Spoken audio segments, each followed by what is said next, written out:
Entidades sindicais entram com pedido de afastamento do governador Raimundo Colombo. Estudantes ocupam o prédio da reitoria da UDESC em Florianópolis. Eles protestam contra a PEC 241 e a reforma do ensino médio. Mau tempo traz mais prejuízos para o estado. Ruas ficaram alagadas e houve registro de deslizamentos no litoral norte. Porto de Itajaí é interditado para ancoragem de navios por conta das ondas grandes. E no futebol, Chapecoense entra em campo hoje. A Dando Oeste pode passar para a semifinal da Copa Sul-Americana. O Band Cidade desta quarta-feira já está no ar.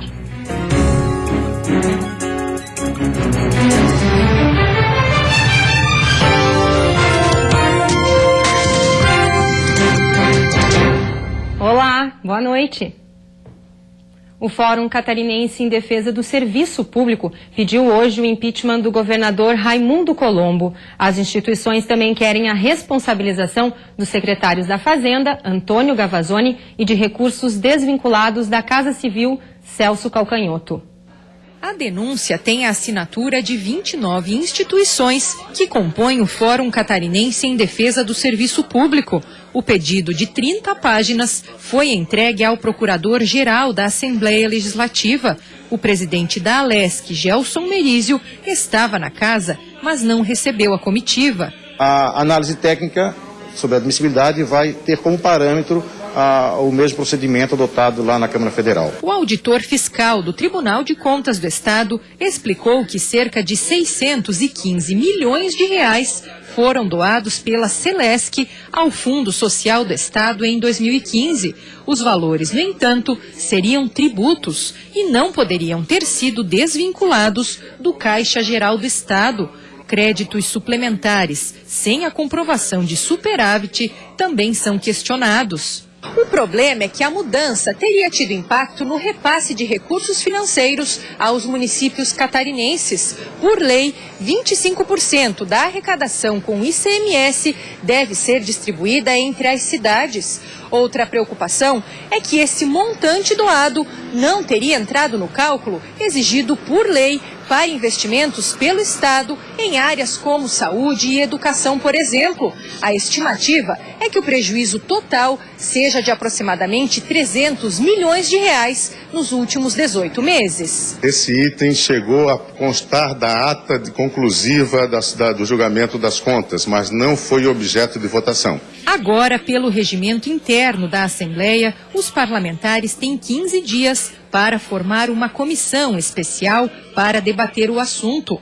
Mesmo prazo terá o governo para prestar os primeiros esclarecimentos.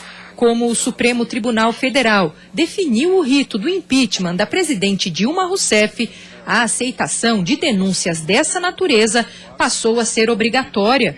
O deputado estadual Dirceu Dresch acredita que a discussão em uma CPI pode ser produtiva, apesar do governo ter maioria na casa em sua base aliada. É de extrema gravidade e precisa ser apurado, inclusive, aonde foi parar esse recurso.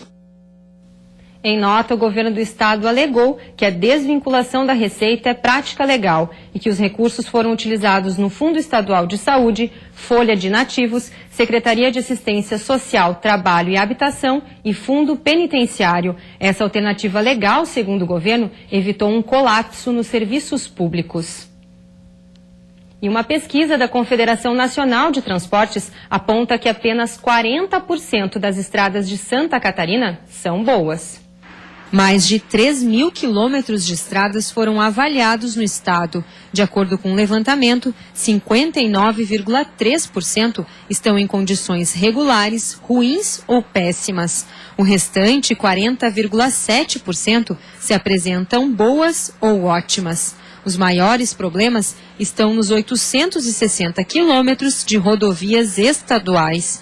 Mais de 90% delas, de acordo com a pesquisa, estão em situação regular, ruim ou péssima. Apenas 3,9% estão boas e nenhuma recebeu o conceito ótimo.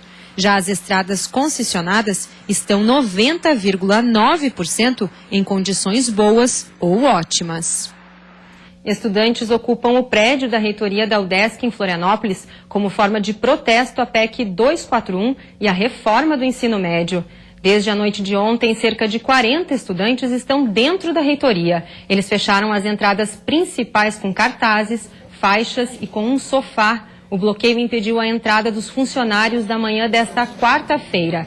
No prédio trabalham cerca de 200 pessoas. O pró-reitor de extensão da UDESC tentou negociar com os estudantes, mas sem sucesso. Em Santa Catarina, são pelo menos 12 unidades de ensino ocupadas por estudantes. E a seguir, mau tempo volta a trazer prejuízos ao estado. No litoral norte, ruas ficaram alagadas e há registro de deslizamentos.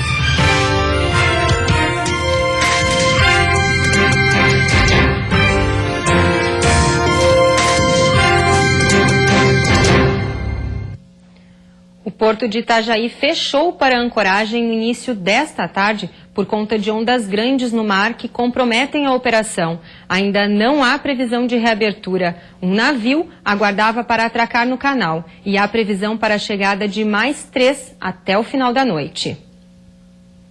E a chuva não para em Santa Catarina. Só em Itapema, no litoral norte, choveu mais de 100 milímetros nas últimas 24 horas. A chuva constante tem deixado ruas alagadas e provocado deslizamentos de terra em vários locais. Em Bombinhas, no litoral norte, 4 famílias estão desalojadas e 2 escolas foram fechadas. Já são mais de 20 pontos de alagamentos. Em Itapema, nas últimas 24 horas, choveu cerca de 117 milímetros.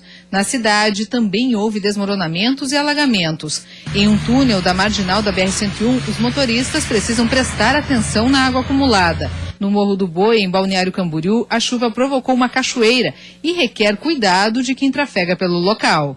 Pois é, semana passada foram marcadas por temporais, onde teve muito granizo, ventania, um prejuízo material muito grande para Santa Catarina. Agora essa semana não, é um pouco mais de chuva, o volume foi muito elevado, desde o oeste até o litoral, foi a última região a limpar, está formando uma frente fria sobre o sul do Brasil, deve originar um ciclone tropical e que deve trazer um mar muito agitado para os próximos dias. Ainda deve chover até amanhã da quinta-feira, vai migrando no decorrer do dia, chega uma massa de ar frio, a combinação dessa umidade com frio traz uma pequena, mas muito pequena mesmo, olha, praticamente remota, possibilidade de neve para as áreas mais altas do Planalto Sul, né? Em São Francisco do Sul, o tempo ruim e o mar agitado provocaram o naufrágio de mais uma embarcação. No barco havia 5 tripulantes, 2 seguem desaparecidos. Vários destroços da embarcação foram encontrados pela orla da Praia da Enseada.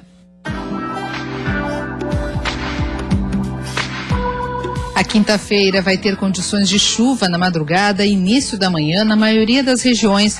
No decorrer do dia, nebulosidade mais acentuada no oeste e Planalto Sul e presença de sol nas demais regiões. Temperatura mínima de 3 graus na Serra e a máxima em 27 no Vale do Itajaí. No Planalto Norte, Sul e Litoral Norte, máxima de 24 graus. No oeste, mínima de 12 e máxima de 21. E depois do intervalo, as notícias do futebol.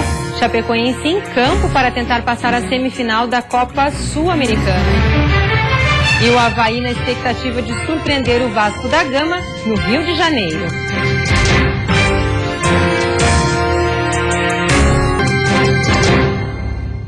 A diretoria do Figueirense também está preocupada com problemas extracampo no jogo de sábado contra o Grêmio. O presidente do clube já pediu reforço do policiamento. Mais uma vez, o presidente Wilfredo Brilliger atacou a arbitragem do futebol brasileiro. Dessa vez, o alvo foi a súmula do jogo entre Figueirense e Atlético Mineiro, onde o árbitro afirmou que o presidente o abordou no corredor do vestiário para dizer que foi prejudicado. Isso aqui não é verdadeiro, porque eu não estava lá. Com certeza, o árbitro me confundiu com outra pessoa, porque eu não estava lá. Quem estava na imprensa até viu a hora que eu desci, eu estava nos camarotes lá. Além de criticar a arbitragem, Wilfredo voltou a falar sobre o risco de confusão no próximo jogo contra o Grêmio no Scarpelli. Ele vai pedir mais policiamento para, segundo ele, tentar evitar uma tragédia. Quando eu coloquei depois do jogo, né, que eu ia, né, conversar com a Polícia Militar para que se reforçasse o policiamento, etc. É uma prevenção que eu estou tomando, só isso, né, para dar segurança para todos que estão envolvidos com a partida. Pela Copa Sul-Americana, a Chapecoense entra em campo hoje à noite na Arena Condá, querendo fazer história. O Verdão do Oeste pode passar para a semifinal da competição. O placar de 1-0 na Colômbia não foi um resultado ruim. É nisso que acredita a Chape. Caio Júnior garante força total para a partida de hoje. Nada de poupar jogadores. O técnico acredita em uma partida diferente do jogo de ida em Barranquilha. Não dá para se espelhar muito no que aconteceu lá em Barranquilha. Lá eles tiveram a iniciativa do jogo. Agora, teoricamente, eles precisam um pouco mais de segurança defensiva. Novidade entre os titulares será Bruno Rangel. Precisando de 2 gols para classificar no tempo normal, é preciso atacar. Passar pelo Júnior Barranquilha hoje garante uma vaga na semifinal da Sul-Americana. Uma ideia que não sai da cabeça do torcedor da Chape. Por isso, expectativa de Arena Condá lotada e a receita para passar pelo time colombiano está na ponta da língua do comandante. Nós temos que fazer um gol, pelo menos para ir para os pênaltis, ou fazer 2 gols para ganhar. Acho que tudo é possível, o adversário é forte. Eles vão ter talvez uma postura mais defensiva aqui, que tiveram lá em Barranquilha, e a gente ter a capacidade para criar. Quem também joga hoje às 9h45 é o Avaí pela Série B. O time da ressacada enfrenta o Vasco da Gama no Rio de Janeiro e, se vencer, fica com a mesma pontuação do time carioca, 57 pontos. Para o jogo de logo mais contra o Vasco em São Januário, o técnico Claudinei Oliveira não fez mistério. Confirmou quase todo o time. Só faltou uma definição no meio-campo, que ele não passou para a imprensa, porque ainda tem dúvida sobre quem vai escalar. Entre João, Jardel e Marquinhos, a gente vai definir 2 para iniciarem o jogo, né, conversando com eles, vendo como é que estão fisicamente, clinicamente, conversando com o DM. Então, desses 3 aí, 2 para iniciar o jogo, o resto da equipe é aquela que vocês têm visto, têm treinado. Ou seja, jogam Renan, Luiz Gustavo, Betão, Fábio Sanches e Capa na defesa, Luan e Judson como volantes e Rômulo e William no ataque. Além de pensar na melhor escolha para começar o jogo, o Claudinei está preocupado com o andamento da partida, já que alguns jogadores podem não suportar os 90 minutos. É que a gente tem o Marquinhos vindo de um tempo sem treinar, a gente tem o João, que uma semana atrás não teve condições de jogar o jogo. O João, que nenhum jogo jogou 90 minutos comigo até agora, sempre a gente acaba trocando o João durante o jogo. A gente tem o William, que pela falta de ritmo de jogo, principalmente não aguenta os 90. Então a gente tem que pesar tudo isso, né? Não é uma coisa tão simples assim, né? E depois do intervalo, o processo de reciclagem de veículos judiciais começa em Lages. E ainda a Prefeitura da capital cria um comitê para regulamentar aplicativos de transporte de passageiros, como a Uber.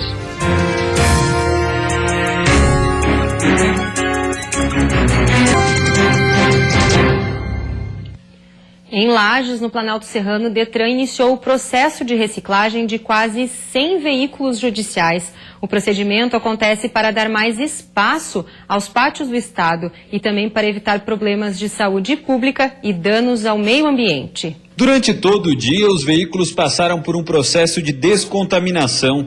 Gasolina e óleo são retirados, assim como a bateria, o extintor de incêndio e o cilindro de GNV, caso o veículo possua. O trabalho é feito para evitar a contaminação na hora da reciclagem. Em Lages, 85 veículos passarão pelo processo. Alguns deles já estão apreendidos há mais de 10 anos. Já estavam aí há muitos anos, ocupando o espaço público, sendo foco de mosquito, só atrapalhando. Todos esses carros empilhados já foram descontaminados. Na semana que vem eles serão compactados e depois disso os veículos são encaminhados a uma empresa especializada, onde o aço é reaproveitado. O processo não gera custos ao Detran, já que é uma empresa privada que realiza toda a operação e aproveita o material dos carros. O governo do estado ainda recebe da empresa um valor por quilo de metal, algo em torno de R$ 150 por veículo. A compactação dos automóveis já foi realizada em outras regiões e deve seguir depois de Lages, para outros municípios. Foi feito em Tuporanga, em Joinville, mais ou menos uns 600 carros, São José, agora aqui, provavelmente em Tijucas e assim por diante. A Prefeitura da capital publicou um decreto criando um comitê executivo para a regulamentação de aplicativos de transporte de passageiros. O comitê executivo será composto por cerca de 13 órgãos. Juntos, eles terão 30 dias para analisar a melhor forma de regulamentar a utilização de serviços de aplicativos como o Uber. Nós temos regulamentação para tudo que é gosto, de tudo que é jeito, por decreto, por projeto de lei, por decisão judicial, que limita o número, que não limita, algumas vezes até que inviabilizaram o serviço. Tanto é que o Senado Federal hoje analisa um projeto de lei para colocar ordem no Brasil inteiro, que eu acho que seria o mais adequado. Então, diante de um cenário com tanta instabilidade, é importante que a gente, num prazo curto, avance no debate, analisemos outros modelos, verifiquemos a situação da cidade e que adotemos aí um modelo que seja importante, bom para a nossa realidade de Florianópolis, ouvindo democraticamente a sociedade, ouvindo os órgãos técnicos e, sobretudo, permitindo a própria população que faça parte do debate, já que as reuniões vão ser abertas. A expectativa é realizar o primeiro encontro do comitê nesta quinta-feira e, ao final de todas as reuniões, decidir se a regulamentação se dará por decreto ou por projeto de lei a ser encaminhado pelo Executivo para análise da Câmara de Vereadores. Temos ali a Procuradoria Geral do Município e a própria OAB, que estão participando da comissão, assim como o Tribunal de Contas, e também essa avaliação jurídica, até interpretando como o Uber tem sido julgado pelos tribunais do Brasil e as regulamentações têm sido apreciadas, vai nos indicar também o melhor caminho jurídico, o mais seguro e o que realmente pare de pé como uma regulamentação efetiva que no futuro não venha a sofrer contestações judiciais. O comitê deve avaliar todos os pontos necessários para a regulamentação do serviço, como o número de veículos, pagamento de impostos e condições dos carros. Nós queremos definir a qualidade do veículo, as especificações desse veículo, em questão de seguro, a questão das condições desse parceiro, desse motorista, desse veículo. Ele deverá nós temos uma proposta, no comitê para que ele obedeça algumas regras, como táxi, cadastro do município, atestado de capacidade técnica, a própria condição dele em dirigir, a própria condição desse veículo. Enquanto o trabalho do comitê estiver acontecendo, a fiscalização dos veículos irregulares deve continuar na capital. Se fizermos um balanço dos veículos apreendidos, eles têm algumas características e condições que comprometem a segurança do usuário. Então, nós não podemos fechar os olhos para a segurança do nosso usuário. Então, nossa fiscalização continuar atuando até que haja uma regulamentação. E você fica agora com o Jornal da Band. Boa noite e até amanhã.